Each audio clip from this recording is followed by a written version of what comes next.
bride-to-be crown, and this is what I'm having on for the rest of this video. Okay. For the rest of this video, so let's talk about it. A lot of you guys have been waiting for this how did you meet your husband, how we met video, how I found my husband. So this is that video that we're talking about it all. This is that video that we're gisting about it, and even when we're done with this video, we'll still go into the comment section and talk about it. I know. So welcome to my channel. This is your babe Antoinette, and if this is your first time here, please don't hesitate to hit that red subscribe button.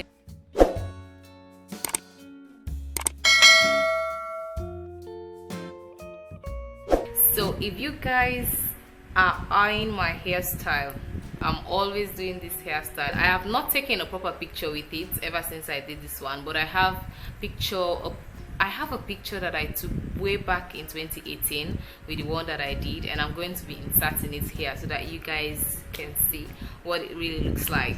And this is the crown that I used for my bridal shower, which is why I'm using it in this video, because all of the things that we're going to be talking in this video are things that happened way back before I became the Mrs. George that I am today. So let's get into the story of how I eventually became Mrs. George. So I went to the bank in 2013 to purchase a form to go to university.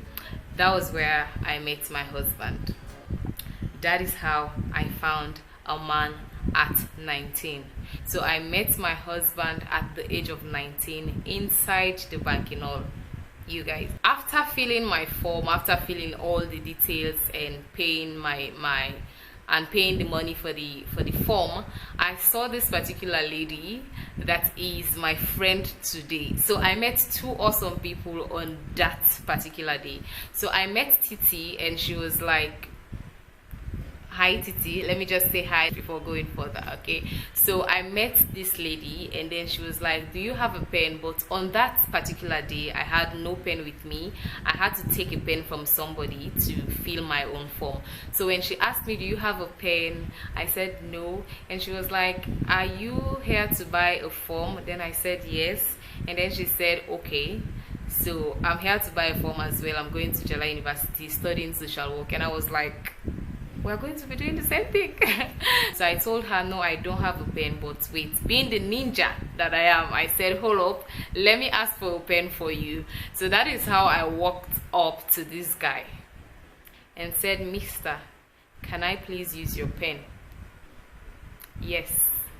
Little did I know that I was asking for the human pen. You understand? You feel me? Anyway, I'm spoiled, I'm sorry. So little did I know that I was really asking for something deeper, something bigger than a pen. Okay, so I asked him, can I please use your pen? My friend wants to use a pen, and I don't have a pen with me here. And he said, okay, you can. And he took out this pen, a very beautiful pen. The only problem with that pen was that the cover was massacred, because you all know he likes chewing, he likes biting, he bites his pen always. So the cover was all done away with. So he gave me this pen, and I handed it over to Titi, this friend, and then she entered all her details on the form and paid. So I took the pen back to this guy and was like, thank you so much, here is your pen. And he was like, you look like somebody that I know. And I was like, that is what you men do. When you want to start a conversation, you always start with, you look like somebody that I know. I look like no freaking body that you know. Please, thank you for your pen. And I handed him the pen, and he was like, can I please have your number? That was the worst thing for me back then. I hated it so much. So when he asked me, can I have your number, I was like, why? He said, nothing, I just want us to be friends because you look like somebody that I know. I was like, please, thank you, I don't give my number to strangers. And he was like, I'm not a stranger, let's make a friendship here, please. I said, I don't want you for a friend, I have lots of friends, thank you. And he was like, okay, no problem, I'm sorry if I hurt you, blah blah blah blah blah. And then we left. Outside the bank, I and my friend Titi were gisting. I told her, can you imagine these guys, when they are sitting in these banks, all they think about is asking women for their phone numbers, asking people for their phone numbers, trying to toast every girl that they see. That is all they know how to do here. That is really unprofessional. I was so mad. I was as mad as F. Let me not even lie. So I didn't give him my number. But then while we were gisting, while I and this my friend were gisting, I just felt my phone vibrating in the bag and I took it out. Hello. And then he was like, I'm so sorry, first of all, that I took your number without your permission, but this is the guy at the bank and I just had to do this. I'm really sorry, blah blah blah. Come on, that is so unprofessional. How can you just do that? Take my number without my permission? In fact, how? He went to the guy that I paid to and requested for my form, requested for the payment slip, because you know you write your details, you write your phone number, you write your address and all of that on the bank slip. So he went to that guy and requested for that thing so that he can see my number, and that was how he got my number and started pesting my life. I was so damn pissed. I shouted, I used different adjectives to describe him,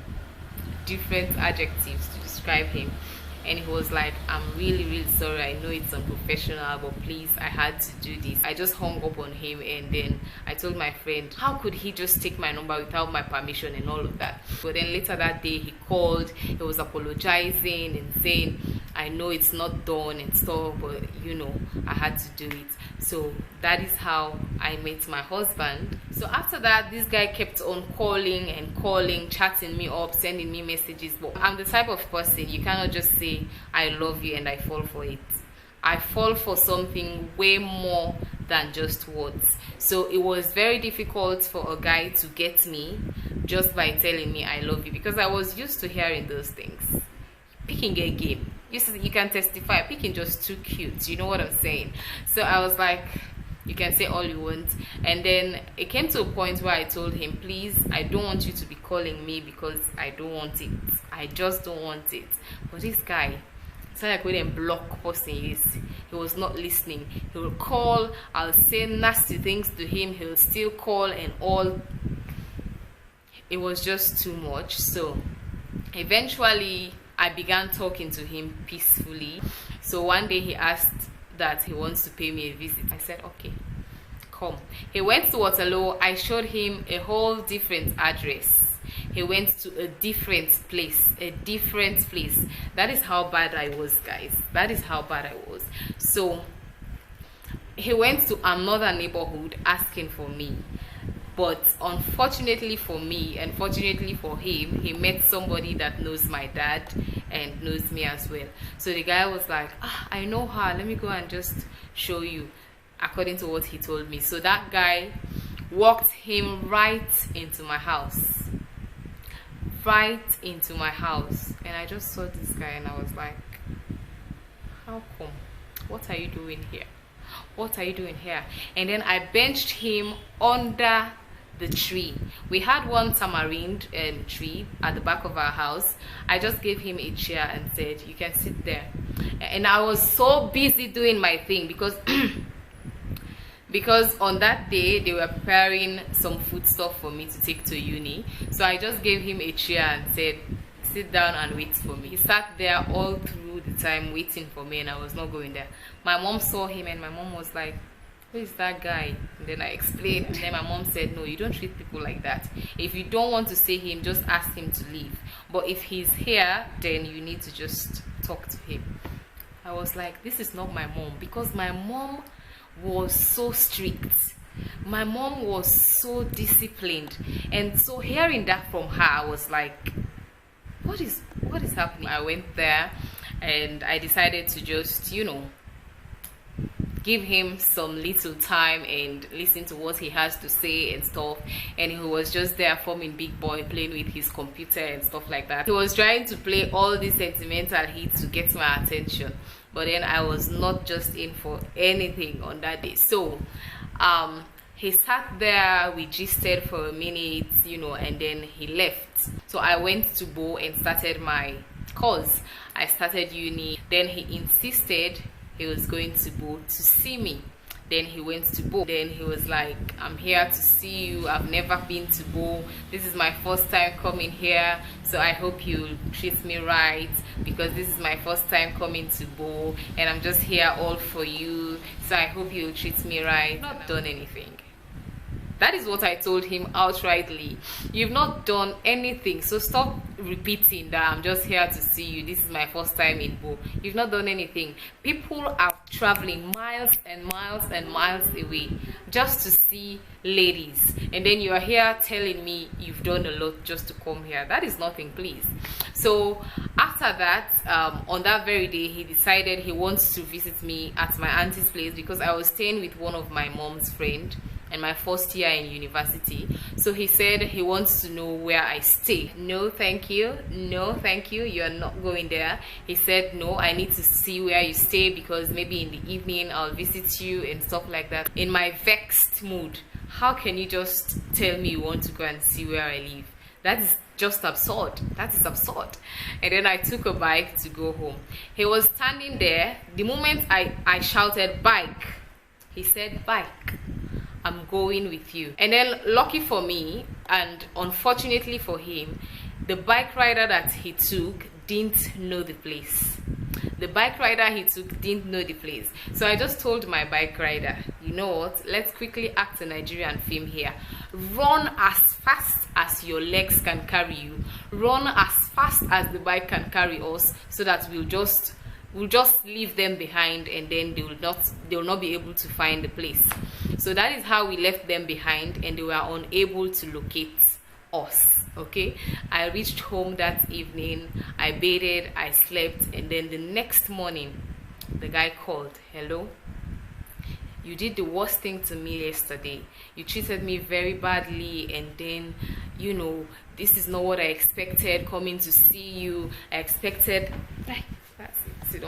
I expected a lot more from you. Nevertheless, I have something for you that I want somebody to come and drop off, even though I'll be leaving today. But I want my cousin to come and drop this thing off before I leave. Women and gifts. I was a fool not to know what this guy was about, and I said, okay, just call to J Quarter, just send him to J Quarter, just send him to J Quarter, because he has mentioned gifts and he was not coming. He was sending somebody. So I used that stupidly, and then I gave him my location. Then 30 minutes later, I saw him standing right in our compound.